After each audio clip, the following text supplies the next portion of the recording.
ये कहानी है एक 12 साल के लड़के की जो अपनी ही स्टेप मदर के साथ रिलेशन बनाना चाहता है। आज हम एक्सप्लेन करने वाले हैं 1972 में बनी एक थ्रिलर रोमांटिक मूवी जिसका नाम है व्हाट द पीपर शो। मूवी के स्टार्टिंग में हम सारा नाम की एक औरत को देखते हैं जो अपने बाथटब में नहा रही थी। तभी उसे करंट लगता है और उसकी वहीं पर ही मौत हो जाती है। ये था इस मूवी का इंट्रो। अब स्टोरी एक साल बाद की दिखाई जाती है जहाँ हम देखते हैं एलिस नाम की एक लड़की को जो अपने हस्बैंड पॉल के घर आई हुई थी। एलिस पॉल की दूसरी वाइफ थी और सारा जो थी वो पॉल की पहली वाइफ थी जिसे हमने स्टार्टिंग में मरते हुए देखा था। पॉल एक बिजनेसमैन था, इसीलिए वो किसी काम से बाहर गया हुआ था और एलिस को पॉल ने अपने 12 साल के लड़के मार्कस का ख्याल रखने के लिए भेजा था। एलिस मार्कस की स्टेप मदर थी, इसीलिए उसका भी फर्ज बनता है मार्कस का ख्याल रखने का। पॉल ने एलिस को बताया था कि मार्कस अपने बोर्डिंग स्कूल गया हुआ है और वो एक हफ्ते के बाद घर लौटेगा, इसीलिए एलिस वहाँ पहले ही पहुँच गई थी। जब वो वहाँ पहुँचती है तो देखती है कि मार्कस घर पर ही है और जब एलिस उसे रीजन पूछती है तो मार्कस कहता है कि उसे जल्दी ही छुट्टी मिल गई क्योंकि स्कूल में चिकन फॉक्स फैल गया है। तो एलिस उस पे यकीन कर लेती है, पर उसे ये सब थोड़ा अजीब जरूर लग रहा था। वो हैरान थी कि मार्कस एज में भले ही छोटा था पर वो ऐसी बातें करता था कि वो बच्चा नहीं एक बड़ा आदमी हो। अगली सुबह एलिस को पॉल का कॉल आता है और पॉल मार्कस से बात करना चाहता था तो एलिस मार्कस को फोन देने जाती है। उस टाइम मार्कस बाथटब में नहा रहा था। एलिस उसे फोन देती है और वो पॉल से बातें करता है। उसकी बात हो जाने के बाद एलिस फोन पे बातें करने लगती है। जब एलिस पॉल से बातें कर रही थी तब मार्कस एलिस के पास आता है और उसे गंदी तरह से टच करने लगता है। मार्कस का ऐसा बिहेवियर देख के एलिस हैरान हो जाती है, साथ ही उसे गुस्सा भी आता है, पर वो उसे बिना कुछ कहे वहाँ से चली जाती है। जैसे जैसे टाइम बीतता है हमें पता चलता है कि मार्कस का कोई दोस्त नहीं है, साथ ही मार्कस एक बिगड़ा हुआ लड़का होता है। एलिस उसका ख्याल रखने में कोई कसर नहीं छोड़ती, पर मार्कस अपनी ही स्टेप मदर को गलत नजर से देखता है। कुछ दिनों बाद मार्कस के डैड अपने काम खत्म करके वापस आ जाते हैं।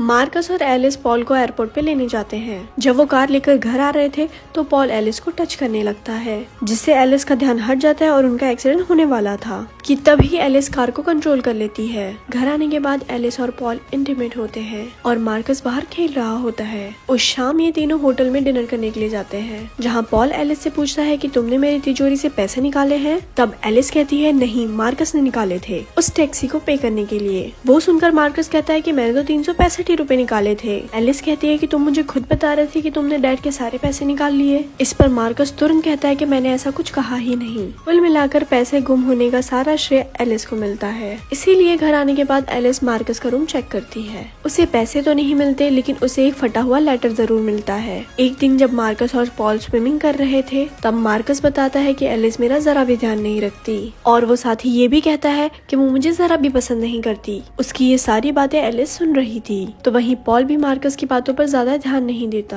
क्योंकि वो एक बच्चा है और बच्चे कुछ भी बोलते रहते हैं। मार्कस पॉल को ये भी बताता है कि एलिस ने मेरे रूम की तलाशी ली। पॉल एलिस को इस बारे में पूछता भी है पर वो कुछ नहीं बताती। एक दिन एलिस मार्कस के बारे में पता करने के लिए स्कूल जाती है जहाँ उसे पता चलता है कि मार्कस की कोई भी छुट्टियां नहीं चल रही बल्कि उसे तो स्कूल से निकाल दिया गया है। उन्होंने एक लेटर भी भेजा था लेकिन मार्कस ने वो डिस्ट्रॉय कर दिया था जिसके टुकड़े एलिस को मार्कस के कमरे में से मिले थे। स्कूल में उसे पता चलता है कि मार्कस आसपास के घरों की जासूसी करता है और लोगों को इंटिमेट होते देखता है। साथ ही वो स्कूल के आसपास भटकने वाली बिल्लियों को मार देता है। उसकी इन्हीं हरकतों की वजह से उसे निकाल दिया गया है। एक दिन एलिस पॉल के साथ एक पार्टी में जाती है जहाँ उसकी मुलाकात सोफी नाम की एक औरत से होती है। वो बताती है कि सारा मेरी फ्रेंड थी और उसकी बाथटब में डूबने से मौत हो गई थी। अब एलिस को ये लगने लग गया था कि मार्कस ने ही सारा को मारा था। एलिस ये सब पॉल को समझाने की कोशिश भी करती है। वो उसे मार्कस के बारे में भी बताती है पर पॉल उसका यकीन नहीं करता। उल्टा उन दोनों की बहस हो जाती है। एक रात एलिस किसी काम से ऊपर वाले स्टोर पर जाती है। तभी वो देखती है कि उसके बेडरूम के छत पर एक होल है जिससे उनका बेड दिखाई देता है।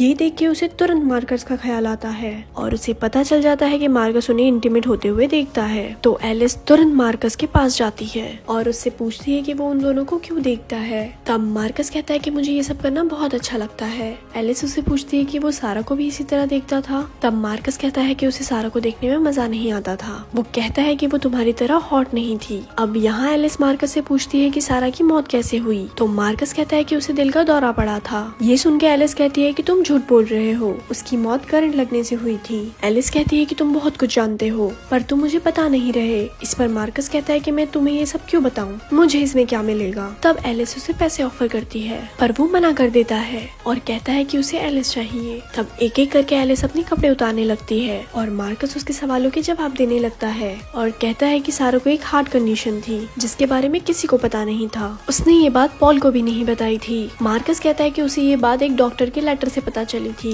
तब एलिस को लगता है कि मार्कस झूठ बोल रहा है और वो उस पर बिल्कुल भी यकीन नहीं करती और वो वहाँ से चली जाती है। इसके बाद एलिस वो होल पॉल को दिखाती है पर जब वो वहाँ देखते हैं तो वहाँ कुछ नहीं था। एलिस पॉल को बताती है कि मार्कस उनके कमरे में झांकते रहता है पर पॉल उसकी बातों पर यकीन नहीं करता और उसे भी अब लगने लगा था कि एलिस पागल होती जा रही है। लेकिन एलिस हार नहीं मानती। वो सारा की मौत पर रिसर्च करती है और उसे पता चल जाता है कि मार्कस ने ही सारा को मारा था। मार्कस ने सारा के बाथटब में खराब हीटर लगा दिया था जिससे उसे शॉक लगा और उसकी डेथ हो गई। अब इसके बाद एलिस मार्कस से और भी बातें पता करना चाहती थी, इसीलिए वो मार्कस से पूछती है कि उसने सारा को क्यों मारा। तब मार्कस उसे कहता है कि उसे सारा जरा भी पसंद नहीं थी। साथ ही वो ये भी कहता है कि उसे लोगों को टॉर्चर करने में बड़ा मजा आता है। वो एली से कहता है कि मरने की बारी अब तुम्हारी है। ये सुनकर एलिस मेंटली डिस्टर्ब हो जाती है। अब उसे समझ नहीं आ रहा था कि वो क्या करे क्योंकि कोई भी उसकी बातों पर यकीन नहीं कर रहा था। पॉल को भी अब लगने लगा था कि एलिस पागल हो चुकी है। इसके बाद एलिस की हालत इतनी खराब हो जाती है कि उसे एक मेंटल हॉस्पिटल में रखा जाता है। कुछ महीनों बाद जब एलिस ठीक हो जाती है तो उसे छोड़ दिया जाता है। एक दिन ये तीनों पार्क में घूम रहे थे। पॉल और एलिस बातें कर रहे थे और मार्कस अपने डॉग के साथ खेल रहा था। कुछ देर बाद एलिस और मार्कस मिलते हैं और सारा की मौत पर बातें करने लगते हैं। मार्कस एलिस से कहता है कि अब वो उसको नहीं मारेगा क्योंकि अब वो उसे पसंद करने लगा था।